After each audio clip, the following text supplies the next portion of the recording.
ওকে,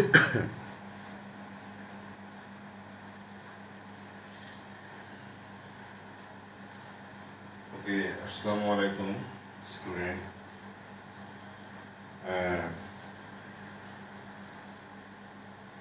আমাদের সেকেন্ড পেপারের যে সিলেবাস দেওয়া হয়েছিল তোমাদের, আসলে সিলেবাস বলতে আমরা বুঝিয়েছি তোমাদের ওখানে যাই থাকুক না কেন, যে পর্যন্ত পড়া হবে সেই পর্যন্ত পরীক্ষায় থাকবে, তার বাইরে কোনো প্রশ্ন থাকবে না। এবং সেখানে তোমাদের চ্যাপ্টার নাম্বার 1-এর আমি গত ক্লাসে ডিসকাস করেছিলাম চ্যাপ্টার নাম্বার 1, এবং সেখানে তোমাদের যে পর্যন্ত পড়া হয়েছিল যে environmental pollution and waste management and the gaseous pollutants কি and what are the sources of gaseous pollutants, এই পর্যন্ত আমরা পড়েছিলাম। তো আমি তোমাদেরকে বলেছিলাম যে তিনটা টার্ম আছে, একটা হলো গ্রিন হাউস গ্যাস, একটা হলো অ্যাসিড রেন, আর একটা সিএফসি। তো তিনটা খুব ইম্পর্টেন্ট, আসলে এটা আমাদের প্র্যাকটিক্যাল লাইফের জন্য থেকে শুরু করে এবং যে কোনো মিডিয়ায় যে কোনো জায়গায় তোমার কথা বলার একটা স্কোপ তৈরি করে দিবে, এবং এটা দিয়ে কিন্তু একটা মানুষের আউটস্ট্যান্ডিং পারফরমেন্স বোঝা যায়, তার বাইরের কথাবার্তার ধরন। কারণ কি, তোমার বিভিন্ন জায়গাতে এই তিনটা কিন্তু most important issues, green house, CFC এবং সাইন্টিফিক্যালি এটা কিন্তু খুবই এটা সিগনিফিকেন্স রোল প্লে করে। এবং যে কোনো জায়গায় দেখবা উঁচু পর্যায়ের কোনো বৈঠকে, মিটিংয়ে এই গ্রিন হাউসের কথা আসে, সিএফসির কথা আসে, অ্যাসিড রেনের কথা আসে। কিন্তু এটা টু সাস্টেন আওয়ার এনভায়রনমেন্ট, এটা কিন্তু আমাদের একটা মেজর ইস্যু। কারণ ডে বাই ডে যে পরিমাণে আমাদের ফুয়েল কনজামশন হয়, মানুষ বাড়ার সাথে সাথে ফুয়েল কনজামশন বেড়ে যাবে, আর ফুয়েল কনজামশন বেড়ে গেলেই কিন্তু কার্বন ডাইঅক্সাইড প্রডিউসড হবে। কারণ main source of the fuel carbon containing compound, সেটা হতে পারে petrol, diesel, kerosene, whatever it is, any compounds, any substances যেখান থেকে আমরা হিট সোর্স পাই, সেগুলো কিন্তু কার্বন কন্টেনিং কম্পাউন্ড। আর কার্বন কন্টেনিং কম্পাউন্ডকে বার্ন করলেই কার্বন ডাইঅক্সাইড প্রডিউসড হবে, এটা কোনো মাপ নেই, কোনোভাবেই এটা চেক দেওয়া যাবে না। তাহলে অল্টারনেটিভ ফুয়েল হিসাবে আমাদের এটা মানুষ কিন্তু চিন্তা করছে। অল্টারনেটিভ ফুয়েল কি? সোলার থেকে আমাদের সান থেকে এনার্জি আমরা কালেক্ট করে সেখান থেকে ইলেকট্রিসিটি কনজাম্পশন করে, ইলেকট্রিসিটি প্রডিউস করে, সেটা দিয়ে আমাদের এনার্জি সোর্স হিসাবে ইউজ করা। তা আসলে সেটা ভেরি ডিফিকাল্ট, বা ডিফিকাল্টও না, সেটা মানুষ এখন বিভিন্নভাবে সোলার এনার্জির মাধ্যমে আমাদের ইলেকট্রিসিটি প্রোডাকশন হচ্ছে। বাট এটাকে আমাদের স্ক্যাটার করে দিতে হবে, সমস্ত জায়গায় এর ইউজেসটা ছড়িয়ে দিতে হবে, গ্রামগঞ্জ থেকে শুরু করে সমস্ত জায়গাতে। তাহলে কিন্তু আমাদের কার্বন কন্টেনিং কম্পাউন্ডের উপরে আমাদের প্রেশার কমবে, সো দ্যাট আমরা এই এনভায়রনমেন্টকে আমরা টিকিয়ে রাখতে পারবো। কারণ গ্রিন হাউস গ্যাসের একটা সব থেকে বড় ধরনের যে গ্যাসটা দায়ী, যেটা লিয়াবল, সেটা হলো আমাদের কার্বন ডাইঅক্সাইড গ্যাস। আর কার্বন ডাইঅক্সাইড গ্যাস এটা ফুয়েলকে বার্ন করলে হবেই, সাথে ওয়াটার ভেপারও হবে। কারণ ফুয়েলে কি, এটা হাইড্রোকার্বন, হাইড্রোকার্বনে কি থাকে, কার্বন আর হাইড্রোজেন থাকে। তাহলে কার্বন আর হাইড্রোজেনকে বার্ন করলে এখানে কার্বন ডাইঅক্সাইড প্রডিউসড হবে, ওয়াটার ভেপার প্রডিউসড হবে। তো যাক, আমি টার্মগুলো লিখি। নাম্বার 1 হলো আমাদের green house gas, green house gas. Number 2 হলো আমাদের acid rain, acid rain. Number 3 হলো সিএফসি, সিএফসি।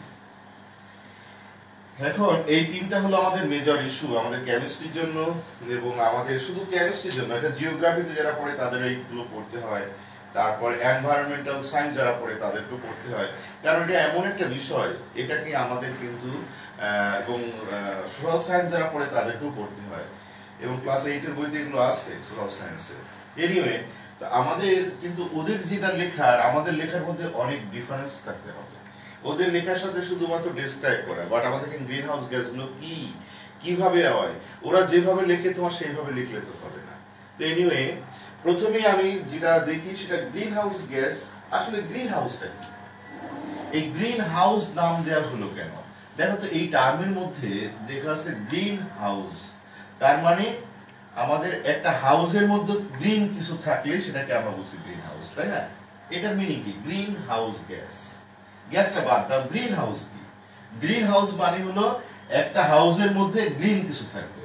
তো গ্রিন কি? গ্রিন হলো আমাদের গাছপালা, ভেজিটেবলস, এইগুলো আমাদের ফ্রুটস, এইগুলো হচ্ছে আমাদের গ্রিন। তো যা হোক, এটা একটা আমাদের গ্লাস নির্মিত একটা ঘর, যার মধ্যে এখানে ভেজিটেবলস, এখানে ফ্রুটস, বিভিন্ন ধরনের শাকসবজি এর মধ্যে থাকে। প্রশ্ন হলো কেন থাকে স্যার, এরা কেন করে এটা? আসলে যেগুলো কোল্ড কান্ট্রি, যেখানে প্রচন্ড তাপমাত্রা অর্থাৎ 0°C নিচে যে সমস্ত টেম্পারেচার যে সমস্ত দেশে, সেগুলো দেশে কিন্তু ওপেন ফিল্ডে সেখানে তোমার সম্ভব নয় ভেজিটেবলস তৈরি করা। তাই তারা কি করে, একটা গ্লাস নির্মিত একটা ঘর তৈরি করে, ওই ঘরের মধ্যে যখন গাছ লাগানো হয় ওর মধ্যে ওয়ার্ম থাকে, গরম থাকে, যার কারণে তার ভেজিটেটিভ গ্রোথ আসে। কিন্তু আমাদের গাছের জন্য তো দরকার ফটোসিনথেসিসের জন্য দরকার হচ্ছে আমাদের সানলাইট কিন্তু পেনিট্রেট হতে পারে ওই গ্লাসের মধ্য দিয়ে, কিন্তু এখানে কিন্তু সানলাইট পেনিট্রেট হয়, কিন্তু এর মধ্যে যে হিট প্রোডাকশন হয়, এর মধ্যে সানলাইট পেনিট্রেট হয় কিন্তু হিট প্রোডাকশন হয়, সেই হিটটা বাইরে যেতে পারে না।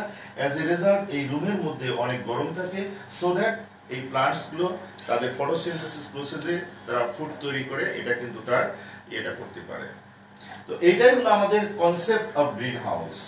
এখন প্রশ্ন হলো, এর সাথে স্যার গ্রিন হাউস গ্যাসের সাথে কম্পেয়ার করা হলো কেন? That is the question. তাহলে গ্রিন হাউস হলো একটা কাঁচ নির্মিত বাড়ি যার মধ্যে আমাদের কোনো গাছপালা থাকে এবং ওটা ওয়ার্ম থাকে, সো দ্যাট গাছগুলো আমাদের সার্ভাইভ করতে পারে এবং তার মাল্টিপ্লিকেশন করতে পারে। প্রশ্ন হলো স্যার এই ঘরের মধ্যে গরম থাকে কেন? কাঁচ নির্মিত ঘরের মধ্যে গরম থাকে কেন? এখানে দেখো, যখন সান থেকে কোনো লাইট বা হিট যখন আসে তখন শর্টার ওয়েভলেন্থের হিট কিন্তু এক্ষেত্রে পেনিট্রেট করে গ্লাসের মধ্যে দিয়ে পেনিট্রেট করতে পারে, এবং পেনিট্রেট করে কিন্তু এই ঘরের মধ্যে লাইট এবং হিটের কারণে এটা ওয়ার্ম হয়। এবার দ্বিতীয় কথা আসে, যখন সান থাকে না তখন কি হয়? আসলে এইটা পড়ার আগে আমরা নর্মাল একটা জিনিস করে নিই। মনে করো সকালবেলা দেখবা মোটামুটি আমাদের একটু ঠান্ডা থাকে, এবং ঠিক রাত 2টা-3টার পর থেকে ঠান্ডা শুরু হয়, একটু টেম্পারেচারটা কমে আসে, কিন্তু আবার সান ওঠার সাথে সাথে আবার কিন্তু আমাদের টেম্পারেচার বাড়তে থাকে। কেন? আসলে কাজ কি, যখন হিট হয়, অর্থাৎ যখন আমাদের সান থেকে যে হিটটা আসে সেই হিটটা আমাদের এই অবজেক্টগুলো অ্যাবজর্ব করে, হিট অ্যাবজর্ব করে এটা ওয়ার্ম হয়। ওয়ার্ম হওয়ার পরে তখন কি হয়, রাতের বেলায় যখন সানটা হয়ে যায় তখন ওখান থেকে আমাদের রেডিয়েট করে সমস্ত যে অবজেক্টগুলোতে হিট রিটেন করেছিল, ওই হিটগুলো রেডিয়েট করে। ওই হিটগুলো রেডিয়েট করার কারণে তখন কি হয়, ওই হিটটা আপার অ্যাটমসফিয়ার ভ্যাকুয়ামে চলে যায়, আপার অ্যাটমসফিয়ারে চলে যাওয়ার কারণে কি হয়, আমাদের টেম্পারেচারটা কমে যায়। কথা ক্লিয়ার? তাহলে রেডিয়েটেড হিট যদি বেরিয়ে যেতে পারে তাহলে কিন্তু আমাদের কোল্ড হয়ে যেতে পারে। তো এখানে যখন শর্টার ওয়েভলেন্থের হিট এবং লাইট যখন পেনিট্রেট করলো আমাদের গ্লাসের মধ্য দিয়ে, তখন এই রুমটা ওয়ার্ম হলো এবং এখানে সমস্ত বডিগুলো হিট অ্যাবজর্ব করলো। কিন্তু যখন সান থাকলো না তখন কিন্তু এই অ্যাবজর্ব এনার্জি যেগুলো সমস্ত এই গ্লাসের মধ্যে যে সমস্ত কম্পোনেন্টস গুলো আছে, তারা কিন্তু সেই সমস্ত কম্পোনেন্টস গুলো এই হিটটাকে অ্যাবজর্ব করছে। অ্যাবজর্ব করে সেই সমস্ত হিটগুলো কিন্তু আর রেডিয়েট হতে পারছে না, অর্থাৎ সেই সমস্ত হিট রেডিয়েট হতে পারে না, কারণ এই রেডিয়েটেড হিটের ওয়েভলেন্থ এটা অনেক বড়, অর্থাৎ লঙ্গার ওয়েভলেন্থের হিট এখান থেকে গ্লাস পারমিট করে না। That is the question, that is why heat retain in the green house. এখন বলো, তোমরা বুঝতে পেরেছো লজিকটা, যে কেন আমাদের এই যে রুমের মধ্যে শর্ট ওয়েভলেন্থের হিট এবং লাইট পেনিট্রেট হয়ে এটাকে ওয়ার্ম থেকে ওয়ার্মার করলো, করার পরে যখন আমাদের সান থাকে না তখন এখানে রেডিয়েটেড হিটটা এখান থেকে আর বেরোতে পারে না, কারণ রেডিয়েটেড হিটটা হলো আইআর ইনফ্রারেড এবং এর ওয়েভলেন্থ অনেক বড়, তাই লঙ্গার ওয়েভলেন্থের হিট এবং হিট আমাদের গ্লাসের মধ্য দিয়ে পেনিট্রেট হতে পারে না বলেই এই হিটটা রিটেন করে এবং আমাদের এই ঘরটাকে ওয়ার্ম করে রাখে। এটাই হলো আমাদের গ্রিন হাউসের বেসিক কনসেপ্ট। আসলে আমরা শর্ট ওয়েভলেন্থের হিট এন্ড লাইট এখানে পেনিট্রেট হতে পারে গ্লাসের মধ্য দিয়ে, অ্যাজ এ রেজাল্ট এখানে এগুলো ওয়ার্ম করতে পারে, হিট অ্যাবজর্ব করতে পারে, কিন্তু রাতের বেলায় বা যখন আমাদের সান থাকবে না তখন সেই সমস্ত অ্যাবজর্ব হিটটা যখন রেডিয়েট করে, রেডিয়েটেড হিটটা আর আমাদের এখান থেকে অ্যালাউ হয় না গ্লাসের মধ্য দিয়ে, বিকজ রেডিয়েটেড হিটের আমাদের ওয়েভলেন্থটা অনেক বড়, এটা ইনফ্রারেড, এবং আর এখানে ইউভি লাইট রে এবং ইউভি লাইট রে বা আরো শর্ট ওয়েভলেন্থের লাইট রে, এবং এখান থেকে আমাদের এই গ্লাসের মধ্য দিয়ে সেই লাইট রে এগুলো পেনিট্রেট হতে পারে এবং এটাকে ওয়ার্ম করতে পারে, শর্টার ওয়েভলেন্থের লাইট রেকে পেনিট্রেট করতে পারে। বাট যখন রেডিয়েটেড হিটের ওয়েভলেন্থ অনেক বড় হওয়ার কারণে সেই হিটটা আর গ্লাসের মধ্য দিয়ে যেতে পারে না, সো দ্যাট সেই হিটটা রিটেন করে আমাদের এই গ্লাসের মধ্যে এবং এটা ওয়ার্ম করে রাখে। এটার উপরে কনসেপ্ট উপরে বেস করেই এই গ্রিন হাউসটা তৈরি। এখন আসা যাক, স্যার এই গ্রিন হাউস গ্যাস কি? আসলে গ্রিন হাউসের সাথে কিছু গ্যাসের কম্পেয়ার করা হয়েছে। মনে করো এই হচ্ছে আমাদের আর্থ সারফেস, এটা হলো আমাদের এনভায়রনমেন্টের বিভিন্ন লেয়ার, এটা বিভিন্ন লেয়ার, এটা স্ট্রাটোস্ফিয়ার, ট্রোপোস্ফিয়ার, মেসোস্ফিয়ার, আয়োনোস্ফিয়ার, এরকম 4টা লেয়ার আছে। তো এখানে এটা হচ্ছে আমার এনভায়রনমেন্ট, মনে করে এই বাংলাদেশের পোর্শন, এটা বা ওয়ার্ল্ডের সমস্ত পোর্শনে ধরে নাও। তো এখানে আমাদের যখন বিভিন্ন গ্যাস ইমিট হয়, যে সমস্ত গ্যাসগুলো আমরা ইমিশন করি, সেই গ্যাসগুলোর মধ্যে কি number 1 carbon dioxide gas, number 2 water vapour, number 3 hydrocarbon, number 4 nitrogenous compound. এই সমস্ত কম্পাউন্ডগুলো প্রতিনিয়ত কিন্তু আমরা ইমিশন করছি হিউজ কোয়ান্টিটি দিয়ে। স্পেশালি কার্বন ডাইঅক্সাইড যে কি পরিমাণ আমাদের ইমিশন হয় আমাদের স্পেশালি এটা ভেহিকলস থেকে, এবং for the production of electricity huge quantity of carbon dioxide produced হয়। কারণ কার্বন ডাইঅক্সাইড প্রডিউস করতে গেলে ফুয়েলকে বার্ন করা লাগে। তুমি তোমার ভেহিকল থেকে শুরু করে সমস্ত ভেহিকল, ঢাকা শহরের কথা চিন্তা করো, কত বাস, তারপর প্রাইভেট কার থেকে শুরু করে কত ধরনের ইঞ্জিনপত্র চলে সেখানে, এবং হিউজ ফুয়েল কনজাম্পশন হয়, এবং সেখানে কার্বন ডাইঅক্সাইড প্রডিউসড হয়। এবং কার্বন ডাইঅক্সাইড গ্যাসকে গ্রিন হাউসের সাথে কম্পেয়ার করা হয়েছে, কারণ কার্বন ডাইঅক্সাইড গ্যাস যখন এখানে থাকবে তখন এই কার্বন ডাইঅক্সাইড গ্যাস বা ওয়াটার ভেপার, এই সমস্ত গ্যাসগুলো যখন আমাদের এই ট্রোপোস্ফিয়ারে থাকবে, তখন এই সান থেকে এই সমস্ত ইউভি লাইট এবং রে গুলো এটা পারমিশন করবে এই সমস্ত গ্যাসের মধ্য দিয়ে এই আর্থ সারফেসকে ওয়ার্ম থেকে ওয়ার্মার করা, এটা গরম করবে।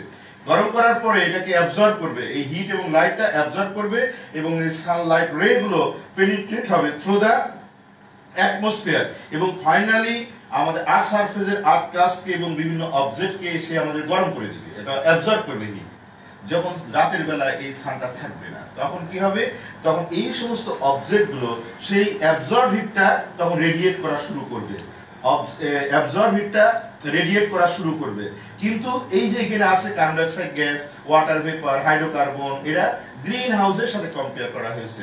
অর্থাৎ এই সমস্ত গ্যাসগুলো গ্রিন হাউস গ্যাস, এরা করে কি ওই সমস্ত লঙ্গার ওয়েভলেন্থের হিটকে এটা পারমিট করে না যে আমার মধ্যে দিয়ে তুমি চলে যাবা। অর্থাৎ ওই সমস্ত গ্যাসগুলো লঙ্গার ওয়েভলেন্থের হিট এবং হিটকে তারা রিটেইন করে রাখে, ওরা ওটা যেতে দেয় না। সো দ্যাট কি হবে, ওই হিটগুলো আটকে যাবে, আটকে গেলেই আমাদের টেম্পারেচারটা বেড়ে যাবে।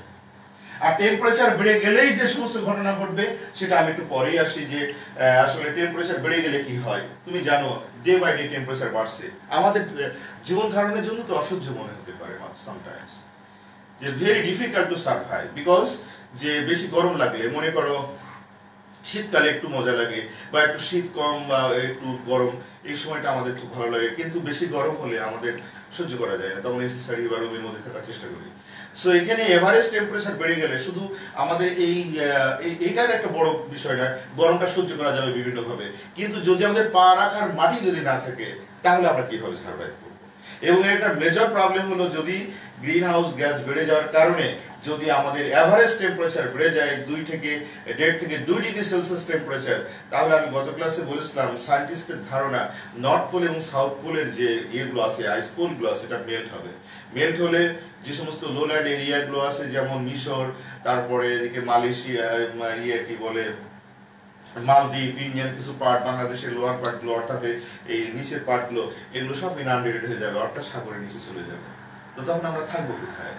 সো এটা একটা মেজর প্রবলেম, এবং এটার জন্য কিভাবে কমানো যায়, কিভাবে মিনিমাইজ করা যায়, এটা সায়েন্টিস্টরা তার অল্টারনেটিভ মেথড, অল্টারনেটিভ জিনিসগুলো তারা বের করার চেষ্টা করছে। যাও, তো আমরা এখন গ্রিন হাউস গ্যাস কি, গ্রিন হাউস গ্যাস হলো এইগুলোকে গ্রিন হাউস গ্যাস বলা হয়। কেন গ্রিন হাউস গ্যাস বলা হয়? কারণ এটা গ্রিন হাউসের সাথে কম্পেয়ার করা হয়েছে। গ্রিন হাউসটা কি? এটা কাঁচ নির্মিত বাড়ি, যেখানে আমাদের কোনো ভেজিটেবলস, ফ্রুটস গুলো লাগানো হয়, এবং কোল্ডেস্ট কান্ট্রিগুলোতে এখানে আমাদের হয় না বলেই এটা কাঁচের মধ্যে রেখে, এবং তাদের ফটোসিনথেসিস প্রসেস, এখানে যেহেতু লাইট পেনিট্রেট হতে পারে, এরা সেই ফুড তৈরি করতে পারে, এবং তারা বেঁচে থাকতে পারে, এবং তারা রিপ্রোডাকশন সিস্টেমকে কাজে লাগিয়ে বিভিন্ন রকম ফ্রুটস, ভেজিটেবলস আমাদের দিতে পারে।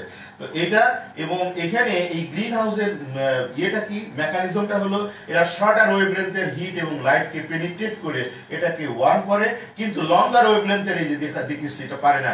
লঙ্গার ওয়েভলেন্থের অ্যাবজর্ব বা রেডিয়েটেড হিট তারা গ্রিন হাউস কখনোই পারমিট করে না, সো দ্যাট হিট রিটেইন করে এবং আমাদের এটা ওয়ার্ম করে রাখে।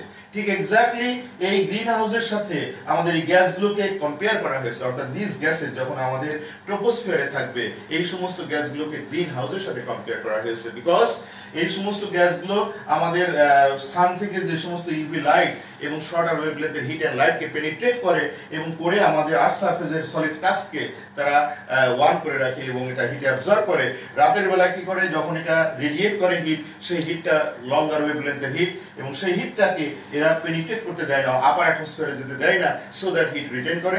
That's why this gases are called আমাদের গ্রিন হাউস গ্যাস। এখন বলো কতটুকু বুঝলে? আমি গ্রিন হাউস সম্বন্ধে মোটামুটি একটা লেকচার দেওয়া শুরু করলাম বা একটা শেষ করলাম। এখন তোমাদের অবস্থানটা কি দেখি।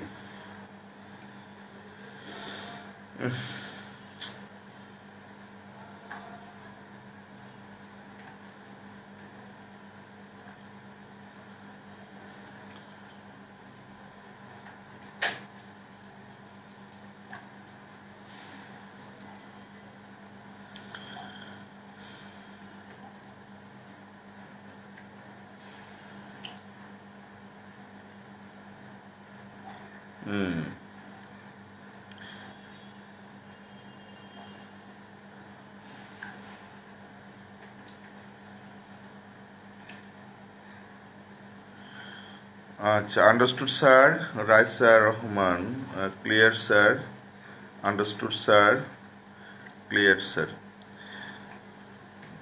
আজকে আবার স্টুডেন্ট 27 জন 30 জন। আচ্ছা, ওকে। তাহলে যদি গ্রিন হাউস নিয়ে তোমাদের প্রশ্ন আসে, তাহলে গ্রিন হাউসে তুমি right short notes on green house. তুমি কি লিখবে? প্রথমে ডেফিনেশন লিখবে। Green house, a greenhouse gas is a gas in the atmosphere that absorb and emit radiated within the thermal infrared. Within the thermal infrared, সেগুলোকে বলা হয় green house gas. আচ্ছা, যাও গ্রিন হাউস গ্যাসগুলো কি আমি তোমাদেরকে লিখেছিলাম। Water vapour, carbon die oxide, এখানে ন্যাচারাল গ্যাসের মধ্যে মিথেন, নাইট্রাস কম্পাউন্ড এবং ozone. Ozone also a green house gas. Ozone আরেকটা লিখবা, ওজোন।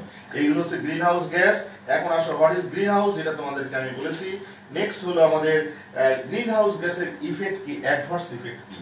ওকে, শোনো, গ্রিন হাউস গ্যাসের অ্যাডভার্স ইফেক্ট হলো, মেইন ইফেক্ট হলো আমাদের গ্রিন হাউস গ্যাসের অ্যাডভার্স ইফেক্ট হলো, আমি অলরেডি তোমাদেরকে বলেছি, এটা প্রচন্ড হিট প্রডিউসড হবে, ডট হবে, ফ্লাড হবে। ডট এবং ফ্লাড হবে, এটা কি আমাদের খরা হবে এবং প্রচন্ড খরা হবে এবং প্রচন্ড বৃষ্টিপাত হতে পারে। অর্থাৎ ডট হবে এবং আমাদের ফ্লাড হবে এবং এখানে আমাদের হিউজ ক্ষতিগ্রস্ত হবে, আমরা গ্লোবাল ওয়ার্মিং হবে এবং গ্লোবাল ওয়ার্মিং এর কারণে যেটা মেইন আমাদের ক্ষতি, গ্লোবাল ওয়ার্মিং হলেই কিন্তু বিপদ। আইসগুলো মেল্ট হবে এবং ওই কথাগুলো লিখে দেবে, আইসগুলো মেল্ট হবে। মেল্ট হলে আমাদের এটা সি লেভেল আমাদের বেড়ে যাবে। সি লেভেল যদি মনে করো 2 হাত বেড়ে যায়, তো সি লেভেল থেকে 2 হাত বেড়ে গেলে আমাদের লোয়ার ল্যান্ডগুলো, আমাদের লো ল্যান্ডগুলো কি ইনান্ডেটেড হয়ে যাবে না, সাগরের নিচে চলে যাবে না। মনে করো বরিশাল, খুলনা, ওই যে একদম এদিকে নোয়াখালী, লক্ষ্মীপুর, এই সমস্ত বেল্টগুলোর, অর্থাৎ লোয়ার পার্ট অফ দ্য আমাদের south east part of the Bangladesh যেটা আছে, সেটা কিন্তু পানির নিচে চলে যাবে এবং সেখানে কি বাস করতে হবে? দিনাজপুর, রংপুর, পঞ্চগড়, কুড়িগ্রাম, ওইদিকে কি বাস করতে হবে। ওকে, তাহলে গেল এটা আমাদের অ্যাডভার্স ইফেক্ট। নাম্বার 2 হলো আমাদের sources of green house gas. এই সমস্ত গ্যাসগুলোর সোর্স কি, কোথা থেকে আসছে গ্রিন হাউস গ্যাসগুলো, পার্ট টু পার্ট অল্প অল্প করে লিখবা। এই গ্রিন হাউস গ্যাসের সোর্স কি? যেমন কার্বন ডাই অক্সাইড গ্যাসের সোর্স আমি বলেছি, কার্বন ডাই অক্সাইড গ্যাসের মেইন সোর্স হলো the combustion of the fuel. Combustion of the fuel, যে কোনো ফুয়েলকে, অর্থাৎ ফুয়েলের মধ্যে কার্বন থাকবে, কার্বন ছাড়া ফুয়েল হয় না মেইনলি। হাইড্রোজেন ফুয়েল, হাইড্রোজেন থাকলে হয়, হাইড্রোজেন একটা সবচেয়ে best fuel in the world. তো এখানে carbon dioxide, carbonaceous compound অর্থাৎ হাইড্রোকার্বন, সেখানে বার্ন করলে কার্বন ডাই অক্সাইড প্রডিউসড হয়। তাহলে আমাদের ফুয়েলকে কম্বাস্ট করলে কার্বন ডাই অক্সাইড প্রডিউসড হয়। The main source of combustion of the fuel wood হতে পারে, তারপরে আমাদের পেট্রোলিয়াম হতে পারে, whatever it is. In water vapor already you know, water vapor is also produced from the combustion of the fuel.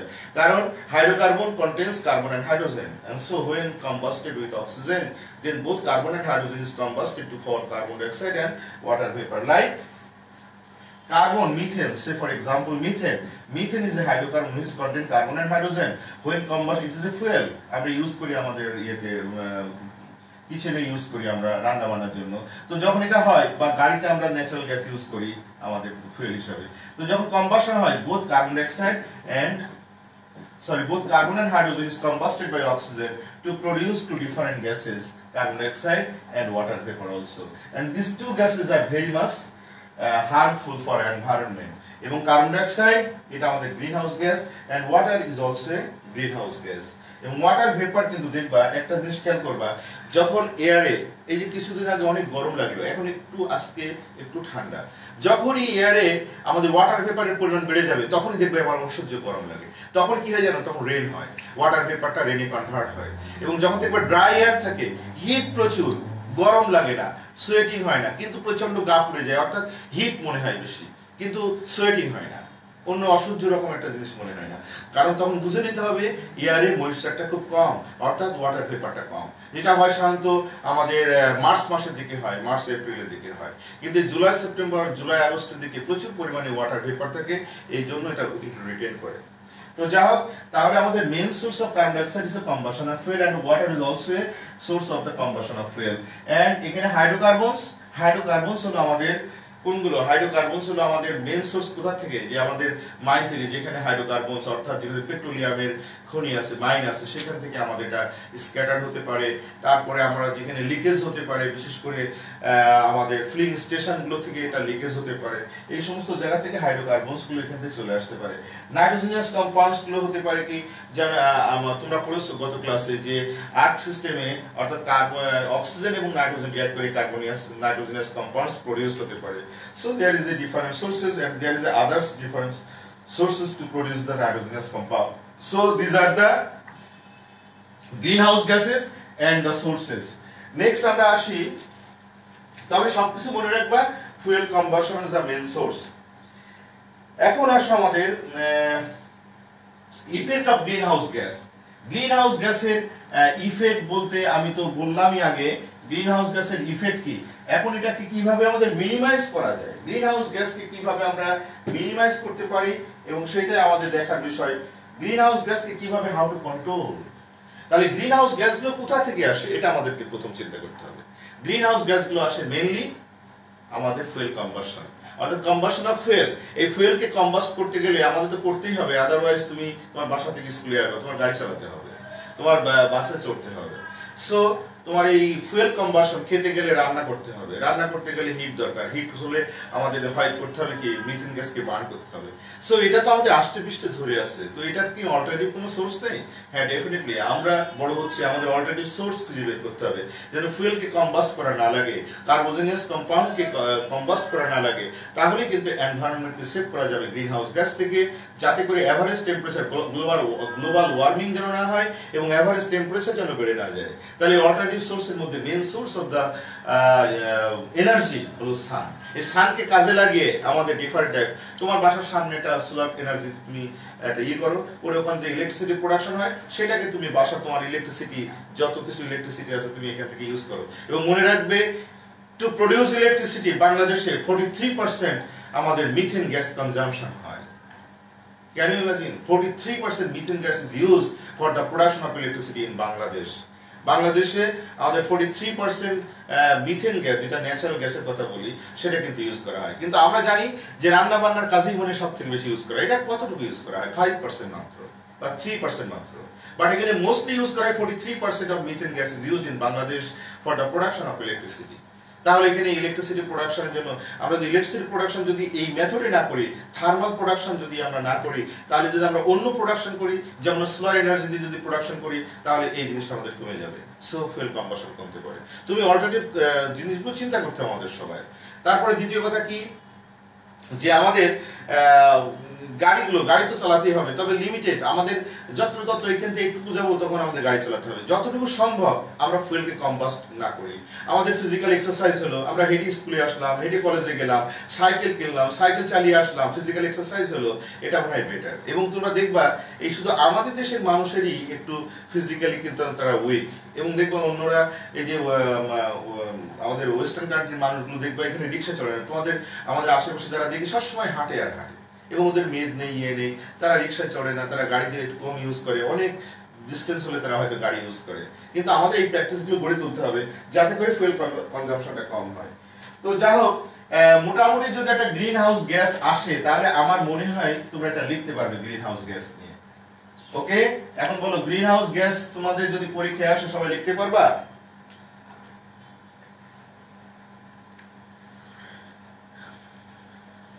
আমাকে একটু জানাও তোমরা, গ্রিন হাউস গ্যাস যদি পরীক্ষা আসে লিখতে পারবা? এখন অ্যাটেন্ডেন্স দিচ্ছ, আর তোমরা অ্যাটেন্ডেন্স দিয়ে চলে যেও না, হয় ক্লাস করো না সেটা আলাদা কথা, কিন্তু অ্যাটেন্ডেন্স দিয়ে চলে যাওয়াটা মানে এটা খুব খারাপ জিনিস, সেটা করো না। এখন গ্রিন হাউস গ্যাস নিয়ে আসলে পড়া লাগবে না, তুমি যতটুকু শুনেছো যতটুকু বুঝেছো সেটা দিয়ে কি 2-3 পেজ লিখতে পারবে? Yes sir, can do it. Yes sir, yes sir, লিখতে পারবো। ওকে, এখন আসা যাক অ্যাসিড রেন কি। অ্যাসিড রেনটা আমরা একটু দেখি। অ্যাসিড রেন মানে তো রেন। অ্যাসিড রেনের ইতিহাস কি, এর হিস্ট্রি কি? What is the history of the acid rain? যখন ইউরোপে ইন্ডাস্ট্রিয়াল রিভলিউশন শুরু হয়, অর্থাৎ 18th সেঞ্চুরি না 17th সেঞ্চুরি, তখন এই টার্মটা চলে আসে অ্যাসিড রেন কি। তখন হঠাৎ করে অনেকদিন বৃষ্টি হয়নি, রেন হয়নি, হঠাৎ করে রেন। এবং ওই রেনে মানুষ কি করে, গরমের সময় বৃষ্টি হলে অনেকেই বৃষ্টিতে ভেজে না, এবং আমরাও তো ছোটবেলাতে বৃষ্টি হলে গ্রামের মাঠে কি করতাম, ফুটবল খেলতে যেতাম, আরো মজা লাগতো এবং বৃষ্টিতে ভিজতাম। ঠিক হঠাৎ করে রেনের পরে অনেক মানুষ ভিজছে, হয়তো ছাতা নিয়ে যায়নি বা বিভিন্ন কারণে ভিজে গেছে। যাওয়ার পরে দেখা গেল সন্ধ্যাবেলা সবার পরে skin rash, redness of the skin এবং burning sensation of the skin of the body, একদম হিউজ প্যাশন ডাক্তারের কাছে। হঠাৎ করে কি হলো, এই বৃষ্টিতে ভেজার পরে এটা হয়েছে। তাহলে বৃষ্টিতে কেউ কি কিছু হার্মফুল কিছু স্মৃতি দিয়ে গেছে? তখন তারা এটা নিয়ে গবেষণা করলো। গবেষণা করার পরে যে সমস্ত ওয়াটার সোর্স থেকে যেখানে অ্যাসিড, যেখানে রেন হয়েছে, সেই রেনগুলোকে কালেক্ট করেছে। কালেক্ট করে দেখা গেছে পিএইচ এর ভ্যালু 3, হ্যাঁ, পিএইচ এর value less than 4, so it is a very much harmful for human skin. এবং তখন বললো এটা অ্যাসিড, এবং এই অ্যাসিডটা কিভাবে প্রডিউস হলো। তখন সায়েন্টিস্টরা চিন্তা করলো যে ইন্ডাস্ট্রিয়াল রিভলিউশন হওয়ার ফলে হিউজ পরিমাণে এখানে কাঠ পোড়ানো হয়েছে। তখন তো ওই 17 শতকে আমাদের মতোই ছিল মনে করি ইউরোপে আমেরিকানরা। তখন কি হয়েছে, তারা প্রচুর পরিমাণে এখানে ফুয়েল কনজাম্পশন হয়েছে, সেখানে মানে কাঠ, তারপরে এখানে যে ন্যাচারাল গ্যাস, এই সমস্ত গুলোকে বার্ন করে হিউজ পরিমাণ carbon dioxide, nitrogen dioxide, sulphur dioxide, sulphur trioxide, এটা কিন্তু এয়ারে চলে গেছে। তো যখনই আমাদের এই সমস্ত গ্যাসগুলো আমাদের চলে গেছে, তার আগে এই গ্যাসগুলো যাওয়ার আগে 4-5টা আমি অ্যাসিড লিখি, যেমন sulphuric acid, nitric acid, carbonic acid, phosphoric acid, 4টা অ্যাসিড লিখলাম আমি। এখন দেখো এই যে 4টা অ্যাসিড লিখলাম, প্রত্যেকটা অ্যাসিডের র ফর্ম, হোয়াট ইজ দ্য র ফর্ম অফ দ্য অ্যাসিড? প্রত্যেকটা অ্যাসিডের র ফর্ম হলো আমাদের গ্যাস। দেখো এটা গ্যাস, এটা হলো গ্যাস, এটা হলো গ্যাস,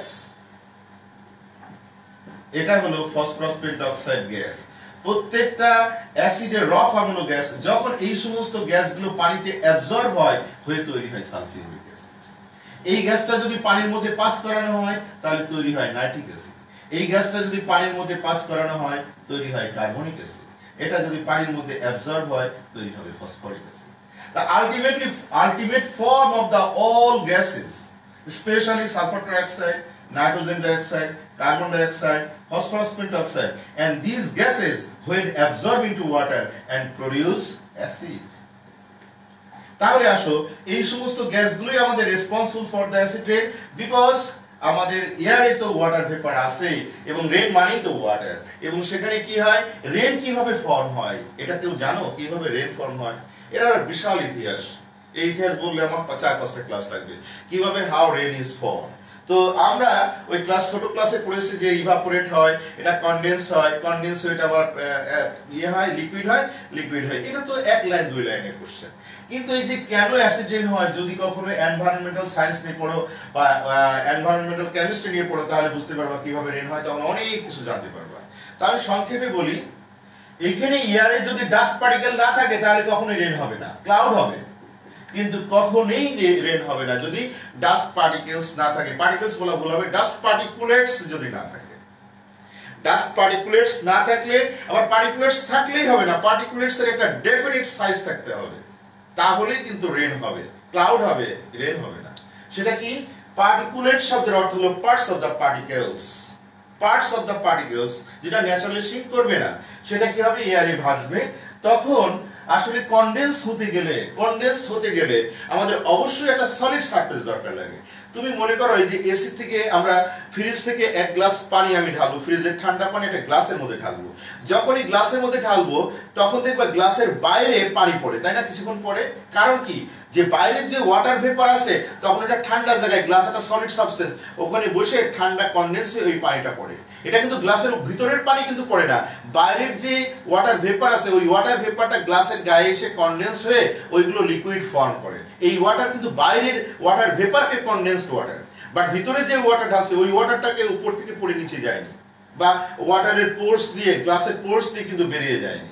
তাহলে আসো, এই সমস্ত সলিড সারফেস গুলো যখন এনভায়রনমেন্টে থাকে তখন হয় কি, যে এয়ারে প্রচুর পরিমাণে ওয়াটার ভেপার আছে। তো ধরে নাও আমি একটু বড় করে দেখাই, এই একটা পার্টিকুলেটস, তখন এয়ারে প্রচুর পরিমাণে ওয়াটার ভেপার আছে। এই ওয়াটার ভেপার গুলো কি হয়, এর গায়ে চলে আসে। এবং আপার অ্যাটমসফিয়ারে, তোমরা জানো আপার অ্যাটমসফিয়ারে কিন্তু আমাদের টেম্পারেচার কম, এবং যখনই আমাদের এটা ট্রোপোস্ফিয়ার লেভেল, যখনই উপরে যাব, অর্থাৎ 1 থেকে 10 কিলোমিটার পর্যন্ত টেম্পারেচার কিন্তু শার্পলি ফল করে। একদম গ্রাউন্ড ফেজে কিন্তু টেম্পারেচার বেশি, এক গ্রাউন্ড থেকে 10 কিলোমিটার পর্যন্ত যত উপরে যাওয়া, এই 10 কিলোমিটার পর্যন্ত কিন্তু টেম্পারেচার আস্তে আস্তে কমতে থাকে। তাই আমাদের যখনই উপরে যাব তখন এটা কনডেন্সড হয়ে এই ওয়াটার ভেপার গুলো এর গায়ে জমা হতে থাকে, এবং জমা হতে হতে হতে হতে কি হয়, এই যে সলিড সারফেস, এই যে পার্টিকুলেটস কেন দরকার, এই যে ওয়াটার মলিকুলস, ভেপার মলিকুলস গুলো কনডেন্সড হওয়ার জন্য একটা সলিড সারফেস দরকার। তখন এই সলিড সারফেসে করে কি, তারা আস্তে আস্তে আস্তে কনডেন্স হয়ে একটা সার্টেন ড্রপস তৈরি করে। এখন আসো, এর মধ্যে তো এটা সালফার ডাইঅক্সাইড গ্যাস, এটা নাইট্রোজেন ডাইঅক্সাইড গ্যাস, এটা ফসফরাস পেন্টঅক্সাইড গ্যাস, এই সমস্ত গ্যাসগুলো এই পানির মধ্যে গিয়ে অ্যাবজর্ব হয়। যখনই অ্যাবজর্ব হয় তখনই হয়ে যায় এগুলো অ্যাসিড, এবং coming down as a rain, so it is called acid rain. এবং এটা কি হয়, আমাদের মাটিতে ফল করলে কি হয়, এটা আলটিমেট ডেস্টিনেশন হলো আমাদের lake or river water or pond, এখানে চলে যায়। এবং চলে গেলে কি হয়, যা হওয়ার তাই হয়। কি হবে, এখানে গেলে পিএইচ এর ভ্যালু যদি কমে যায়, অ্যাকুয়াটিক অ্যানিমালস গুলো মারা যাবে, আমাদের স্কিনে পড়লে স্কিন হার্মফুল ফর এটা অ্যাসিড রেনের জন্য। তারপরে কি হবে, আমাদের অ্যাকুয়াটিক অ্যানিমালস গুলো, প্লান্টস গুলো মারা যাবে, আমাদের ডট হবে, আমাদের ভেজিটেটিভ গ্রোথ হবে না, প্লান্টস হবে না, আমাদের কোনো প্রোডাকশন হবে না, আমাদের এগ্রিকালচার ক্রপস গুলো মারা যাবে, এই সমস্ত ঘটনাগুলো ঘটবে, ডট হবে, হবে। এই হচ্ছে আমাদের অ্যাসিড রেন। তাহলে অ্যাসিড রেনের মেন সোর্স কি, আমাদের এই সমস্ত গ্যাসগুলো। এই সমস্ত গ্যাসগুলোর কোথা থেকে আসে, এই সমস্ত গ্যাসগুলো আসে বার্নিং অফ দ্য ফুয়েল। কত interesting. Burning of the fuel কি, শুধু বার্নিং অফ দ্য ফুয়েল না, অনেক কারণ আসে, যেমন carbon dioxide burning of the fuel আসে। সালফার ডাইঅক্সাইড কিভাবে আসে, ভলকানিক ইরাপশন, গত ক্লাসে আমি বলেছিলাম ভলকানিক ইরাপশন, অয়েল ফায়ার, এই সমস্ত জায়গাতে সালফার ডাইঅক্সাইড আসে। নাইট্রোজেন ডাইঅক্সাইড কি হয়, এটা আমাদের থান্ডার শাওয়ারের মাধ্যমে, থান্ডার স্টর্মের মাধ্যমে হয়। এখানে আমাদের স্পার্ক হয়, ইলেকট্রিক স্পার্ক যখন ইয়েতে হয় তখন নাইট্রোজেন ডাইঅক্সাইড তৈরি হয়। তাছাড়াও আমাদের উডের মধ্যে যখন আমরা ফুয়েলকে বার্ন করি, কিছু সালফার থাকে, নাইট্রোজেন থাকে, ফসফরাস থাকে, এইগুলো বার্ন হয়ে দিয়ে সামান্য পরিমাণে phosphorus পেন্টঅক্সাইড, sulphur dioxide, carbon dioxide তৈরি হয়। ওটা মেইনলি তো কার্বনই থাকে, নাইট্রোজেন ডাইঅক্সাইড প্রডিউসড হয়। এবং এই সমস্ত গ্যাসগুলো কি হয়, আমাদের অ্যাটমসফিয়ারে থাকে। আর যখনই আমাদের ক্লাউড ফর্ম হয় এবং যখন এটা আমাদের কনডেন্স হয়ে রেন ড্রপ ফর্ম করে, তখন সেই গ্যাসগুলো এর সাথে কনডেন্সড হয়ে ওর ভিতরে অ্যাবজর্ব হয়ে এই সমস্ত অ্যাসিডগুলো তৈরি হয়, এবং এই অ্যাসিডগুলো coming down as a rain. This is called acid rain. আর অ্যাসিড রেনের অ্যাডভার্স ইফেক্টগুলো বললাম, কজেসগুলো বললাম, and how to minimize the acid rain. Acid রেনকে আমরা কিভাবে মিনিমাইজ করতে পারি, দ্যাট ইজ দ্য কোশ্চেন। এখন বলতে পারো যে অ্যাসিড রেনকে কিভাবে মিনিমাইজ করা যায়। অ্যাসিড রেনকে মিনিমাইজ করতে গেলে ভলকানিক ইরাপশন থেকে প্রচুর পরিমাণে সালফার ডাইঅক্সাইড ইমিট হয়। এটাকে তুমি কন্ট্রোল করতে পারবো, আমি কন্ট্রোল করতে পারবো। জাপানে প্রচুর পরিমাণ ভলকানিক ইরাপশন হয়। জাপান তো কম টেকনোলজিক্যালি অনেক সাউন্ড, বলা হয় বিশ্বের একটা অন্যতম সাউন্ড দেশ হলো জাপান।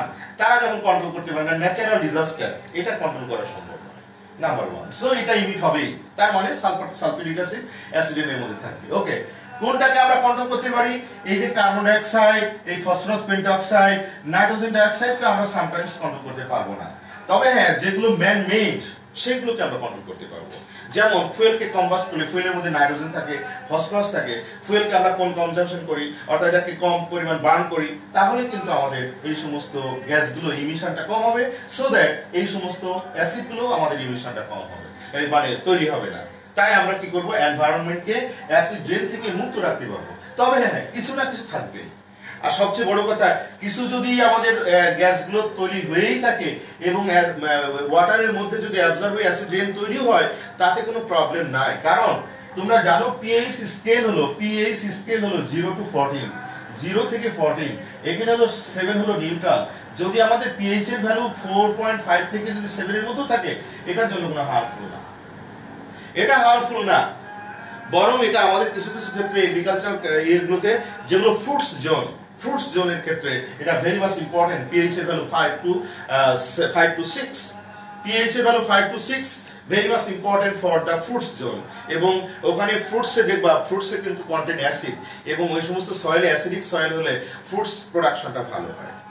কথা বুঝতে পেরেছো?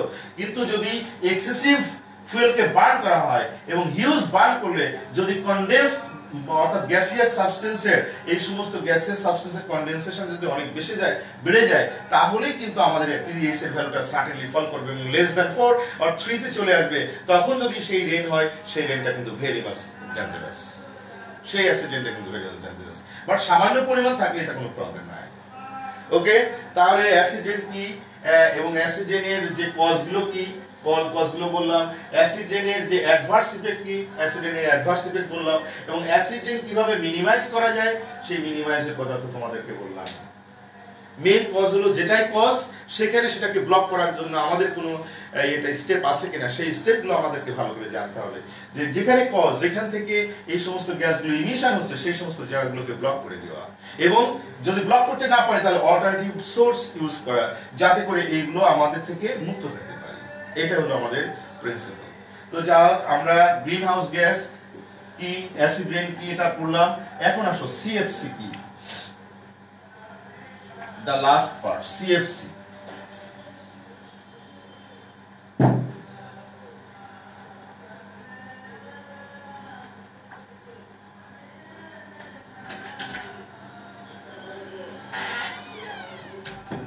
দেখো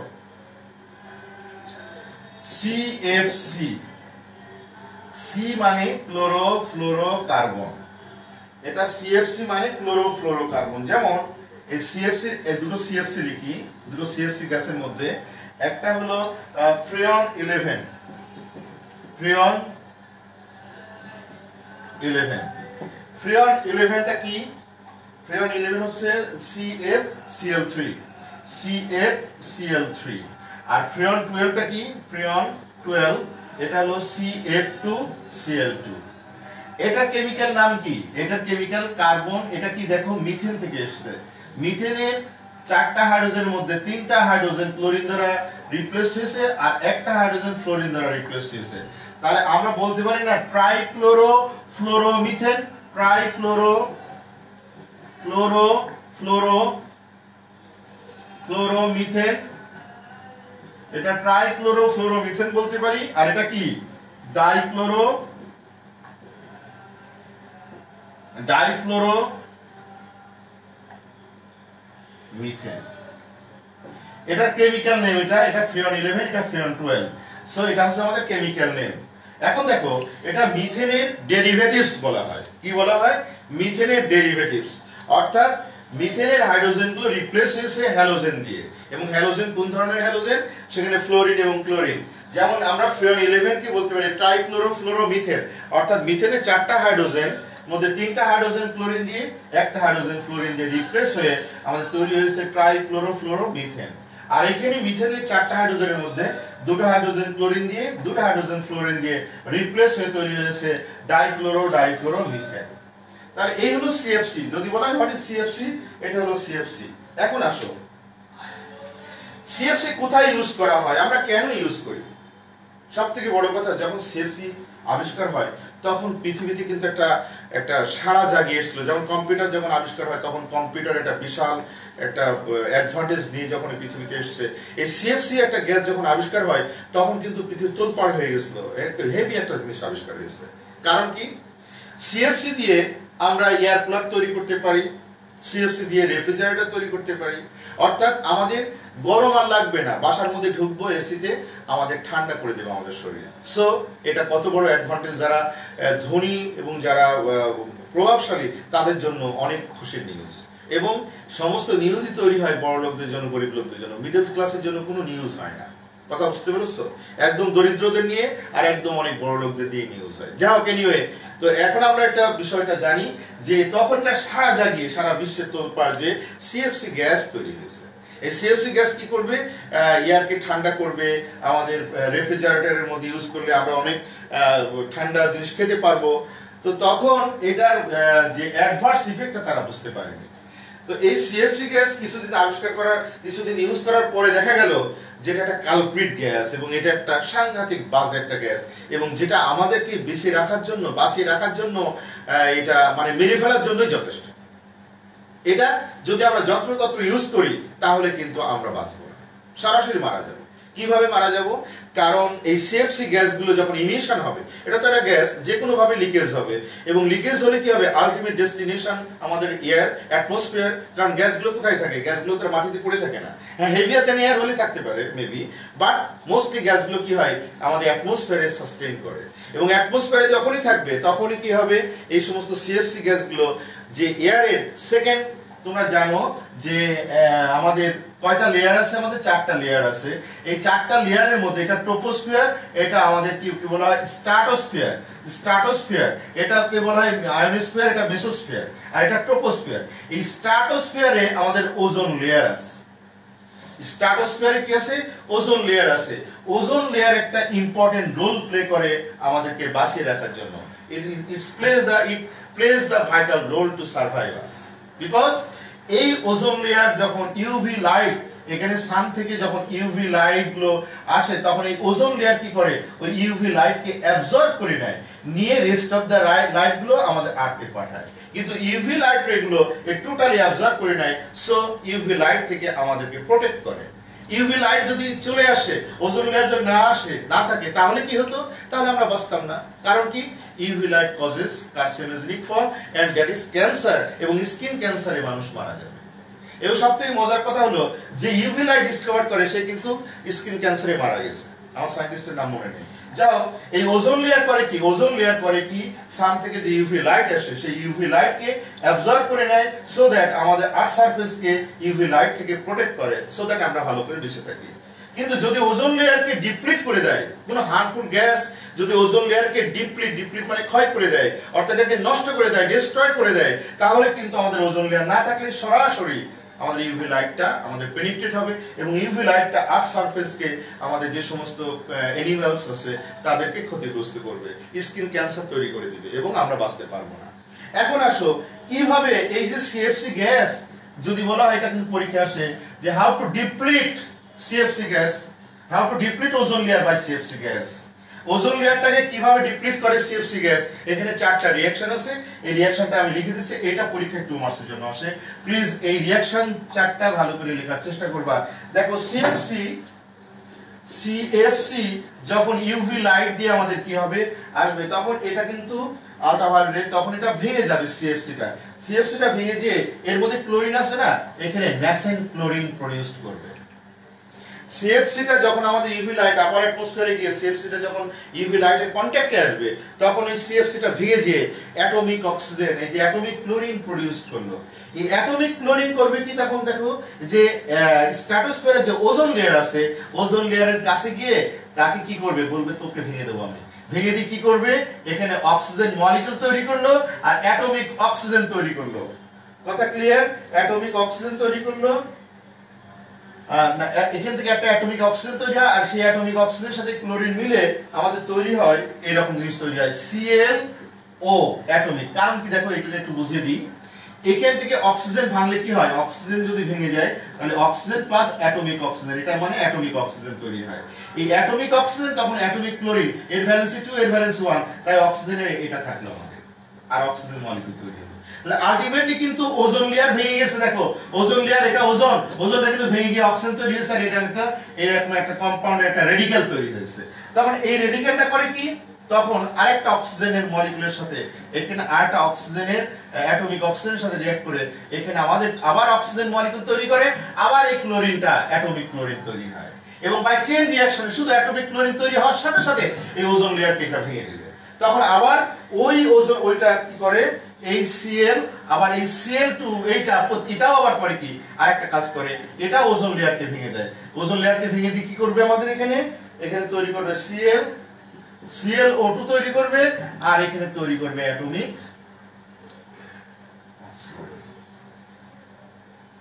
এই হলো আমাদের চারটা রিঅ্যাকশন।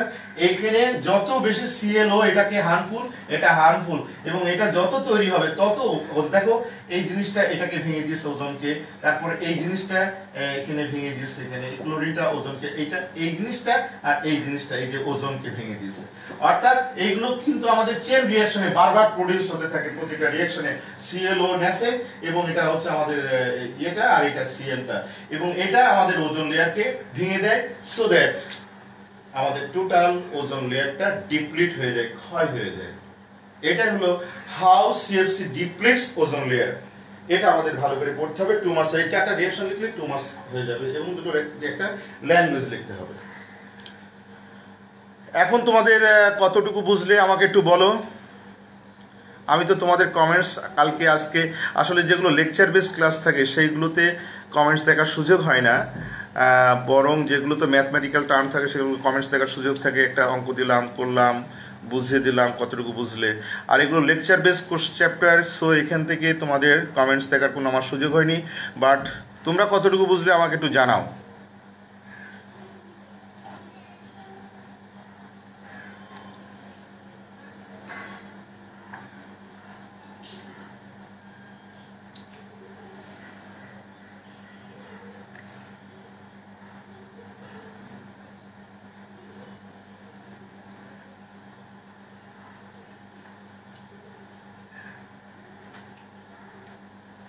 গ্রিন হাউসের কারণেও কিন্তু গ্লোবাল ওয়ার্মিং হয়, এটাও একটা অ্যাডভার্স ইফেক্ট। স্যার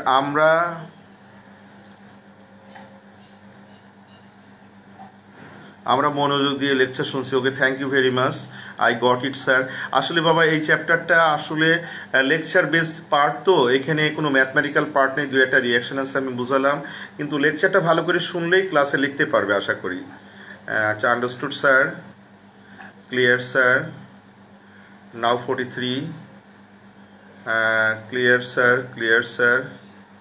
স্যার রিঅ্যাকশনগুলো আরেকবার রিপিট করেন। ওকে, দেখো রিঅ্যাকশন হলো এটা CFC, দেখো এটা ভালো করে পড়বা, কিন্তু 2 মার্কসের প্রশ্ন আমি দেবো, কিন্তু এটা বলে দিলাম আগে। এটা হাউ CFC ডিপ্লিটস ওজন লেয়ার। এখানে CFC মানে ক্লোরোফ্লোরোকার্বন, তাহলে এখানে কি আছে, ক্লোরিন আছে না? তো যখন ইউভি লাইট, এটা তো স্ট্রাটোস্ফিয়ারে থাকে CFC গ্যাস, এটা হালকা, তখন কি হয়, এই ইউভি লাইটের কারণে এই CFCটা ভেঙে যায়, ভেঙে দিয়ে কি হয়, আরো অনেক জিনিস তৈরি হয়, কিন্তু আমাদের কালপ্রিট যেটা সেটা হলো অ্যাটমিক ক্লোরিন। এটা দেওয়ার মানে হলো অ্যাটমিক ক্লোরিন। আর তোমরা জানো অ্যাটম কখনো আমাদের ফ্রি স্টেটে এক্সিস্ট করতে পারে না, তো এটা অ্যাটমিক ক্লোরিন। সেই অ্যাটমিক ক্লোরিন করে কি, ওই যে স্ট্রাটোস্ফিয়ারে ওজন লেয়ার আছে, এই ওজন লেয়ারের সাথে কি করে, এটাকে ভেঙে দেয়। ভেঙে দিয়ে কি হবে, এখানে ওজনের কি হয়, 3টা অক্সিজেন অ্যাটম আছে না, তো 2টো অক্সিজেন অ্যাটম দিয়ে একটা মলিকিউল তৈরি হলো, আর একটা অক্সিজেন অ্যাটমিক অক্সিজেন তৈরি হলো। সেই অ্যাটমিক অক্সিজেনের সাথে ক্লোরিন মিলে এটা তৈরি হয়েছে। কথা বুঝতে পেরেছো? যখনই আমাদের এটা ভাঙলে কি হয়, এখানে শেখালাম আমি, তোমার কোথায় জানো, এই ওজনটা ভাঙলে তৈরি হয়, এই ওজনকে ভাঙলে তৈরি হয় অক্সিজেন মলিকিউল আর অ্যাটমিক অক্সিজেন। সেই অ্যাটমিক অক্সিজেনের সাথে ক্লোরিন মিলে এটাকে ভেঙে ফেলে, করে অ্যাটমিক অক্সিজেন তৈরি করে, সে তার সাথে নিয়ে এটা জিনিসটা তৈরি করে। তাহলে দেখো এখন ClO আর এখানে ClO আর এখানে অ্যাটমিক অক্সিজেন মিলে অক্সিজেন মলিকিউল, আবার অক্সিজেন মলিকিউল, আবার ক্লোরিন আবার তৈরি হচ্ছে এখানে, এটা বাই চেইন রিঅ্যাকশন। তখন এই ClO আবার Cl দুটোই ওজন লেয়ারকে ভেঙে দেয়, ভেঙে দিয়ে এরকম কম্পাউন্ড তৈরি করে। সো এটাই হলো আমাদের যে CFC কিভাবে ডিপ্লিট করে ওজন লেয়ারকে। যা হোক, আমরা যতটুকু জানলাম CFC, অ্যাসিড রেইন, তারপরে গ্রিন হাউস গ্যাস, এটা আমাদের শেষ পার্ট। এখন আছে আমাদের আরেকটু পার্ট বাকি আছে চ্যাপ্টার 1 এর। এবং আমি তোমাদেরকে একটা কথা বলছিলাম, আমি পড়ানোর পরে তোমাদের একটা জিজ্ঞাসা করব, তোমরা বই খুলে খুলে দেখবা, পেজ উল্টে উল্টে দেখবা। আমি এমন কোনো টপিকস নাই আমি পড়াই না, আমার কাজই হলো আমি কোনো টপিকস বাদ দিই, ওই ইম্পর্টেন্ট 2-3টা কোশ্চেন ভালো করে পড়ালাম, ভালো করে করলাম। নো, তোমার A to Z নলেজ থাকতে হবে, কেমিস্ট্রি বইতে যা আছে সব জানতে হবে। পরীক্ষা কি আসছে না আসছে এটা ইম্যাটেরিয়াল, এটা পরীক্ষার কথা চিন্তা করলে হবে না। তোমাকে জানার জন্য শিখতে হবে, তোমাকে ভালো জায়গায় চান্স পেতে গেলে শিখতে হবে। পরীক্ষার বিষয়টা এখানে মুখ্য বিষয় নয় আমার কাছে কখনোই।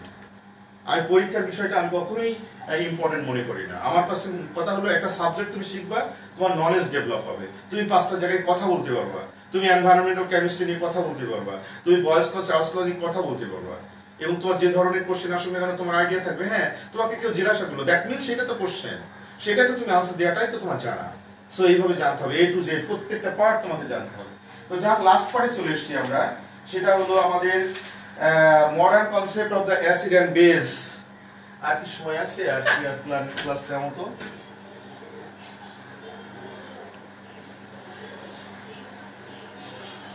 ওকে, অলরেডি টাইম শেষ, 1 মিনিট পার হয়ে গেছে বরং। তো তাহলে আজকে এই পর্যন্ত। তোমাদের পরীক্ষার আগে তো আর ক্লাস হচ্ছে না, আমার ক্লাসটা শেষ আজকে। তোমাদের নেক্সট ক্লাসে তোমাদের সাথে বলতে যদি এক্সাম ওরিয়েন্টেড ক্লাস থাকে, সেই ক্লাসে আমরা একটু সাজেশন টাইপ বা কোথায় পড়লে একটু পারা যাবে সেটা আমরা বলবো, এবং সেই জায়গাগুলো ভালো করে পড়ো। তারপর আমি বলি অর্গানিক কেমিস্ট্রি আমাদের শেষ হয়ে গেছিলো অ্যাসিড অ্যালডিহাইড অ্যান্ড কিটোন পর্যন্ত, সেই জন্য আজ পড়ালাম না, এখানে বাকি ছিল বলে পড়ালাম। আর অ্যালডিহাইড কিটোন থেকে কিন্তু অ্যাকসেট কোশ্চেন দেবো, আমি বারবার বলছি ওটা ভালো করে পড়বা, ওখান থেকে অ্যাকসেট কোশ্চেন পাবা। তারপরে অ্যালকাইন থেকে অ্যাকসেট কোশ্চেন পাবা। স্যার এই চ্যাপ্টারের কিছু স্যাম্পল কোশ্চেন সলভ করে, আচ্ছা ঠিক আছে, নেক্সট ক্লাসে এটা দেখা যাবে। তো ঠিক আছে, আল্লাহ হাফেজ, সবাই ভালো থাকবে, আসসালামু আলাইকুম।